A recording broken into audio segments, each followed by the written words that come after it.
Assalamualaikum warahmatullahi wabarakatuh. Saya Dr. Evi Zubaida, SOC MEA. Saya dosen Home-Based S2 Ilmu Administrasi, Program Pascasarjana Universitas Islam Riau. Pada program studi S2 Ilmu Administrasi, saya mengajar mata kuliah Manajemen Pelayanan dan Etika Administrasi Publik sesuai dengan bidang keahlian saya, yang terdiri dari 3 SKS dan merupakan mata kuliah wajib di semester 2 dan dilaksanakan pada 16 kali pertemuan, termasuk dari UTS dan juga UAS.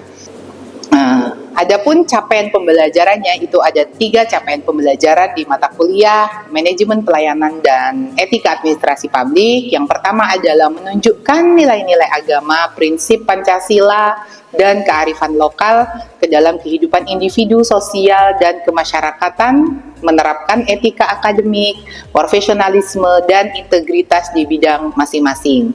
Adapun CPL yang kedua yaitu menunjukkan pemahaman tentang elemen prinsip dan fungsi administrasi publik untuk mendukung kegiatan dalam kebijakan publik dan manajemen publik. Untuk CPL yang ketiga yaitu terkait mendemonstrasikan pemahaman tentang konsep dan model pengambilan keputusan dalam konteks pemecahan masalah di bidang administrasi publik didasarkan manajemen dari pengetahuan. Adapun dari CPMK-nya itu yang pertama adalah bagaimana mahasiswa mampu memahami konsep, landasan, prinsip, dan fungsi etika dalam organisasi. Lalu CPMK yang kedua adalah mahasiswa mampu menganalisis berbagai masalah moral dan etis yang muncul dalam organisasi kebijakan dan pelayanan publik. Jadi mata kuliah ini diharapkan mahasiswa itu memahami konsep dan prinsip dasar manajemen pelayanan publik dan juga menganalisis yang namanya etika dalam pelaksanaan administrasi publik dan menerapkan bagaimana prinsip etika dalam pemberian pelayanan kepada masyarakat. Adapun bahan kajian atau materi pembelajaran dari mata kuliah Manajemen Pelayanan dan Etika Administrasi Publik itu ada 8 bahan kajian, yaitu terkait yang pertama terkait konsep dasar etika dan moral, yang kedua terkait asas umum etika dalam administrasi publik, dan yang ketiga terkait etika organisasi birokrasi, yang keempat terkait etika kebijakan publik, yang kelima etika pelayanan publik, lalu etika seorang administrator publik, lalu masalah-masalah etika terapan dan konsep, dan yang terakhir adalah etika dalam good governance. Di dalam proses pembelajaran ini, saya menggunakan sistem DAI, yaitu Delivery, Interaction, dan Assessment. Delivery di sini adalah bagaimana perkuliahan yang saya laksanakan, yaitu secara tatap muka dan juga secara daring. Dan saya menyampaikan beberapa materi dengan media PowerPoint dan juga media video dengan studi kasus tertentu. Adapun dengan metode interaction, yaitu saya melakukan tanya jawab selama perkuliahan dan juga melakukan diskusi kelompok baik dilaksanakan secara online maupun secara offline. Adapun metode yang ketiga yaitu metode assessment, yaitu adapun dalam melakukan perkuliahan ini saya memberikan tugas kepada mahasiswa, baik tugas secara individu, tugas kelompok dengan melakukan presentasi, berdiskusi kelompok di kelas, berdiskusi di luar kelas. Selain itu melaksanakan ujian tengah semester, ujian akhir semester, dan presentasi keaktifan dan mahasiswa. Selain itu, karena mata kuliah ini terdiri dari mata kuliah pada semester 2, karena pada program studi S2 Ilmu Administrasi terdiri dari materi itu terdiri dari 3 semester, maka saya lebih mengedepankan diskusi untuk rencana usulan dari tesis ke depan. Seperti itu.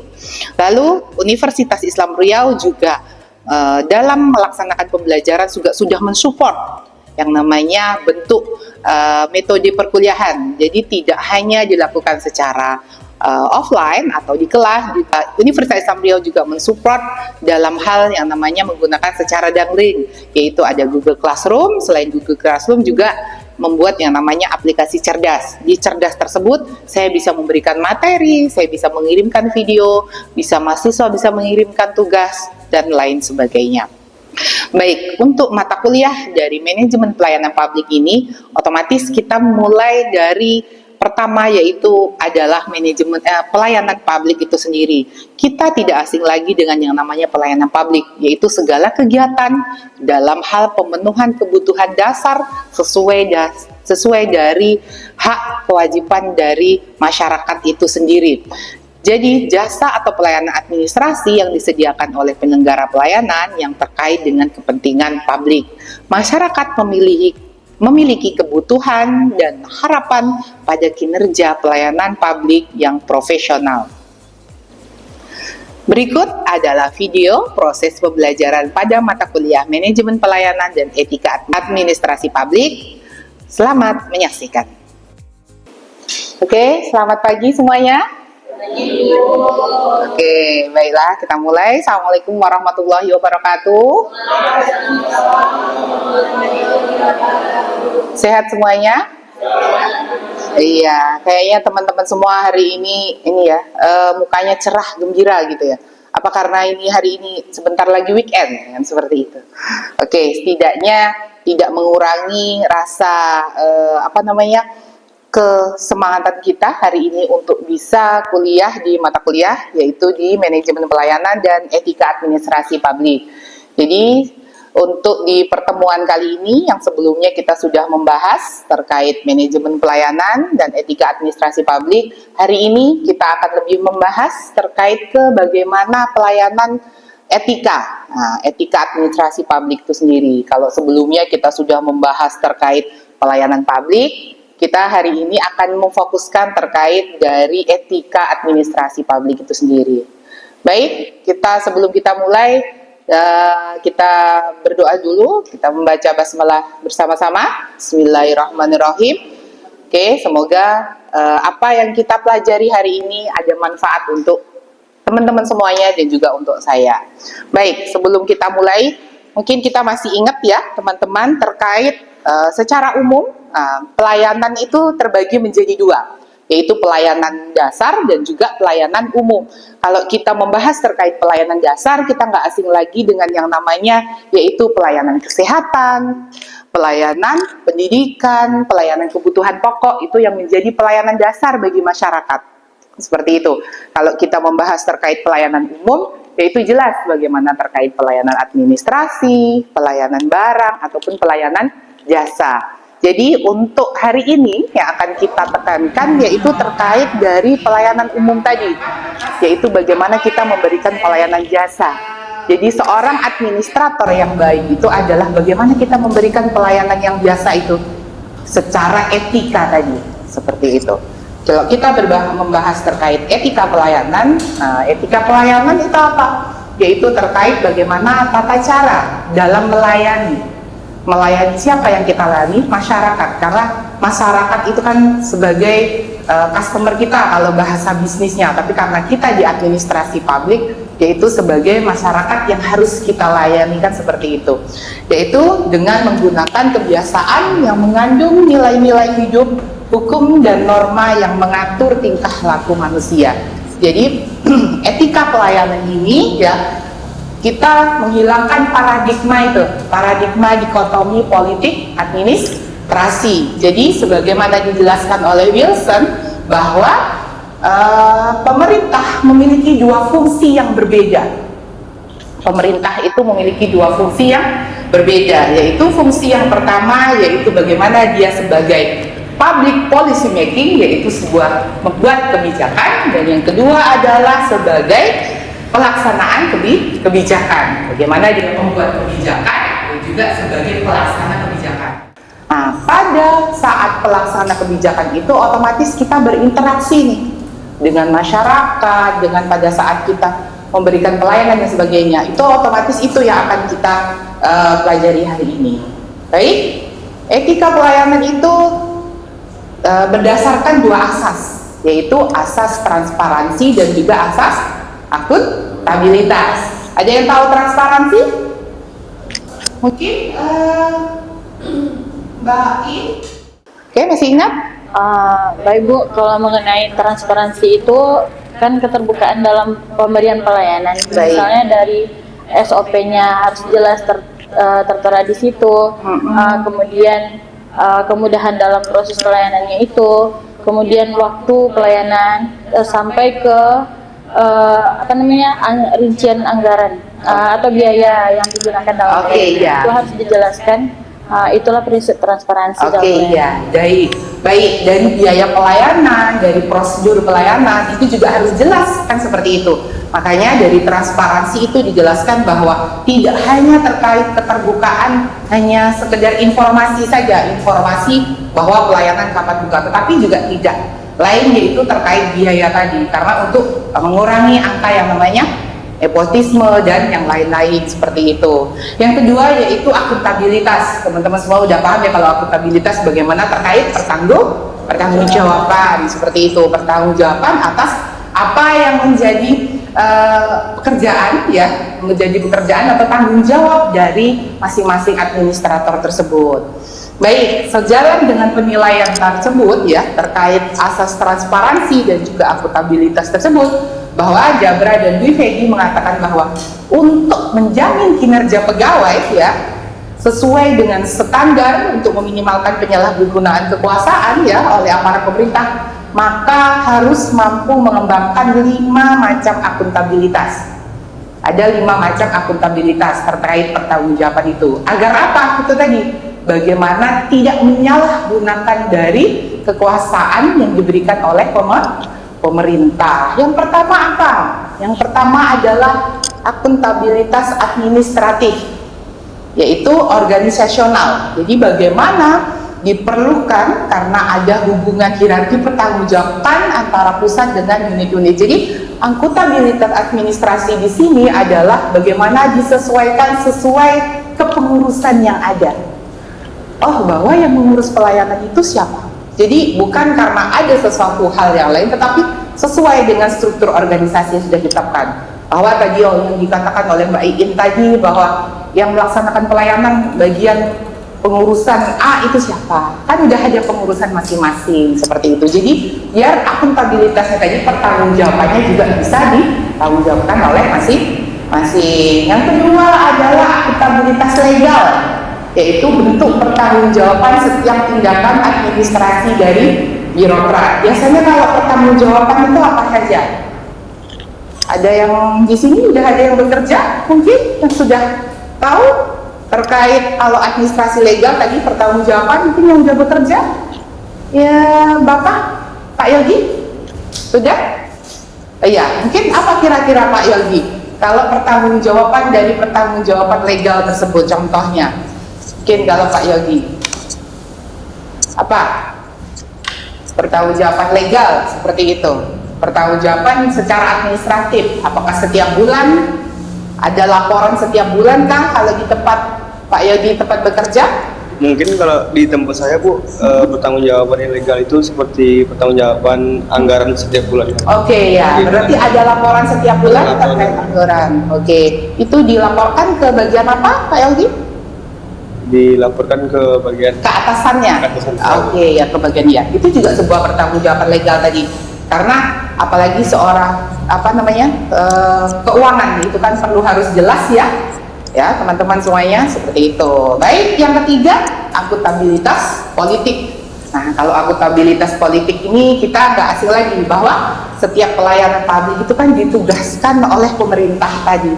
Tetapi kita berangkat lagi, beliau diusungkan dari mana, otomatis dia ada pertanggungjawaban sendiri, pertanggungjawabkan dengan orang yang pelaksana pemerintah tadi, pejabat politik juga harus menerima tanggung jawab, dan legal mereka punya kewajiban menjalankan tanggung jawab dengan baik. Kalau yang keempat adalah akuntabilitas profesional.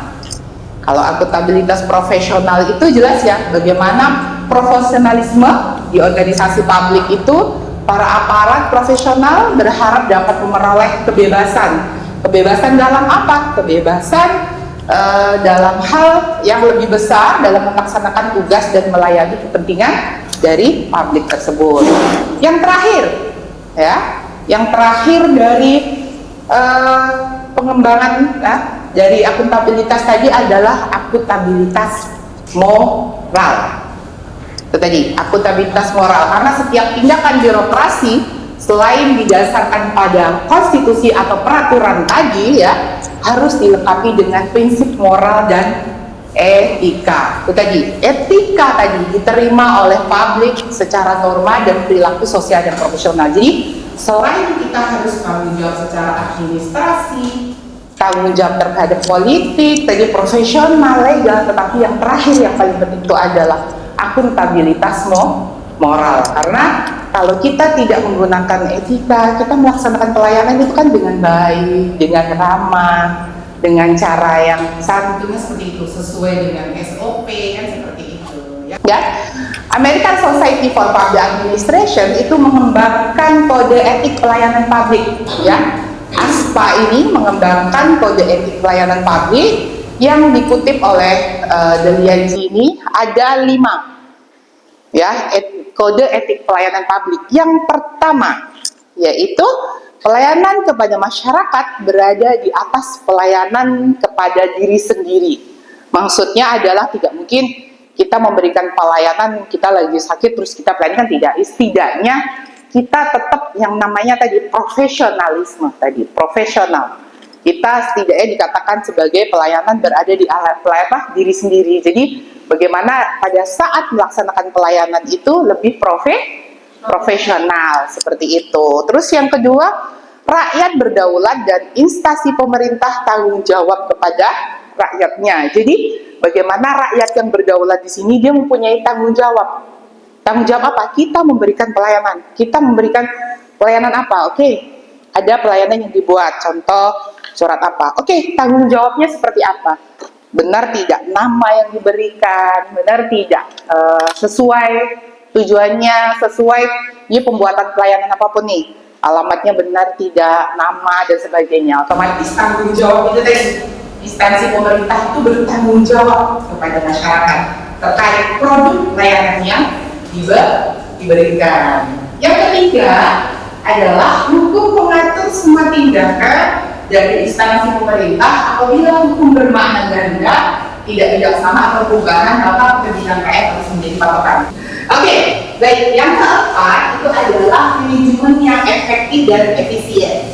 Kode etik pelayanan yang keempat itu manajemen yang efektif dan efisien. Yaitu bagaimana penyalahgunaan pengaruh, penggelapan, pemborosan, penyelewengan itu tidak dibenarkan. Itu tadi, bagaimana tujuannya itu kan lebih efektif lagi untuk pelayanan itu, tapi malah dilakukan pemborosan. Apalagi kita semua sudah tahu sekarang itu kan hal-hal untuk penyalahgunaan itu kan masih agak susah ya, karena dengan menggunakan sistem tadi, teknologi informasi tadi. Setidaknya dengan adanya teknologi informasi itu juga membantu untuk yang namanya penyelewengan tadi, tindakan pelayanan, tindakan penyelewengan tadi di dalam hal pelayanan. Yang terakhir, kode etik pelayanan publik itu adalah sistem penilaian kinerja. Atau kalau di pemerintahan atau di ASN itu ada yang namanya SKP dan sebagainya kan seperti itu. Sistem penilaian kinerja yaitu kesempatan yang sama dan yang baik harus didukung dan dijalankan dan dikembangkan. Kritik memberikan masyarakat untuk memberikan sebuah kritik saran kepada pemerintah. Seharusnya kritik saran itu adalah diterapkan oleh pemerintah yang kegunaannya adalah untuk pembangunan ke depan agar lebih baik lagi kode etiknya. Mungkin kan kadang seringnya, apalagi kita kalau masalah pelayanan kita udah bukan rahasia umum lagi. Kalau pelayanan di pemerintah tuh masih ada yang kurang, terus juga dan sebagainya kan seperti itu. Jadi kegunaannya adalah bagaimana masyarakat memberikan sebuah kritikan tadi untuk dievaluasi dan dilaksanakan. Jangan sampai nanti teman-teman semua udah ada yang di ini, ada suap dan sebagainya. Tetap bagaimana kode etik ini adalah juga menerapkan sesuai yang dibilang Mbak Iin tadi, sesuai bagaimana yang namanya SOP atau standar yang sudah diterapkan. Terus pelayanan kepada masyarakat juga menuntut kepekaan khusus dan ciri-ciri sifat dari keadilan. Jangan sampai nanti karena kamu kulit putih 7 hari, kulit hitam 6 hari, kulit merah, nah, kata seperti itu. Jadi tidak ada perbedaan apapun. Nah, tidak ada perbedaan dalam pemberian pelayanan. Itu juga merupakan kode etik, kan seperti itu. Terus yang ke-8 yaitu ada hati nurani, ya, memegang peran penting dalam memilih arah tindakan. Dan yang ke-9 adalah administrator negara tidak hanya terlibat dalam memecahkan atau mencegah hal yang salah, tetapi juga mengusahakan hal yang benar melalui pelaksanaan tanggung jawab dan penyelesaian tugas tepat pada waktunya. Jadi seperti ini, kita sesuai nih teman-teman, kita sesuai dengan SOP kan seperti itu. Tapi tetap kita harus membantu masyarakat. Mungkin yang bagian pendaftaran sih kan, bagian pelayanan si B, bagian akhir itu si C. Tapi kan kita bisa memberikan informasi dan jangan sampai kita merasa acuh dan sebagainya seperti itu. Ya kan? Mungkin kalau contoh lain, mungkin tadi teman-teman di sini yang pernah melaksanakan pelayanan kira-kira yang kurang oke gitu, ada? Ya, Mas Rozi mungkin. Kalau Mas Rozi mungkin, kalau contoh pelayanan yang kurang ini, etika pelayanan yang kurang. Kalau menurut saya begini Bu, sekarang ini dalam perkembangan teknologi ini pemberian pelayanan itu kan sudah berupa digitalisasi. Sehingga menyesuaikan etika pelayanan tadi berkaitan dengan hati nurani dan moral itu sulit untuk disatukan. Apa jadi, salah satunya yang kurang? Yang kurang itu mungkin dari sisi kepuasan tadi Bu. Kepuasan masyarakat. Jadi untuk mengukur kepuasan masyarakat itu sulit karena tidak bersentuhan langsung antara manusia dengan manusia. Iya, betul. Terus kadang seperti ini, untuk melihat tadi mengukurkan dia menggunakan sistem. Terus untuk komplain atau untuk pertanyaan atau pengajuan dan yang lainnya itu juga menggunakan sistem. Terkadang terkendalanya adalah tidak langsung dibalas. Kan itu seperti itu ya, langsung dibalas. Terus kita padahal butuh nih pengurusan surat gitu ya, kita butuh, tapi pengajuan tersebut tidak langsung mendapatkan respon gitu tadi. Terus yang kedua, bisa tadi yang Mas Rozi sampaikan adalah terkait tadi yang namanya pemberian umpan balik tadi ya, pemberian umpan balik. Jadi setidaknya dengan adanya, berarti selama ini kita lihat dengan adanya digitalisasi, etika pelayanan itu menjadi lebih baik lagi kan seperti itu, ya kan? Walaupun tadi dikatakan oleh Mas Rozi masih adanya kekurangan-kekurangan, setidaknya ada beberapa hal yang menjadi PR ya untuk pemerintah untuk menjadi pelayanan yang depan. Selanjutnya ada pertanyaan? Ada Bu. Silakan Mbak I. Tadi kan Ibu menjelaskan yang etika administrasi, etika pelayanan publik yang menurut ASPA itu kan yang poin nomor 2, rakyat berdaulat dan instansi bertanggung jawab. Nah, sementara Bu, yang kita lihat sekarang nih di pelayanan pemerintah itu memang sangat belum memadai lah Bu. Walaupun udah dibilang digitalisasi, tapi digitalisasi itu bahkan masih kurang gitu kan. Nah, di situ gimana Bu?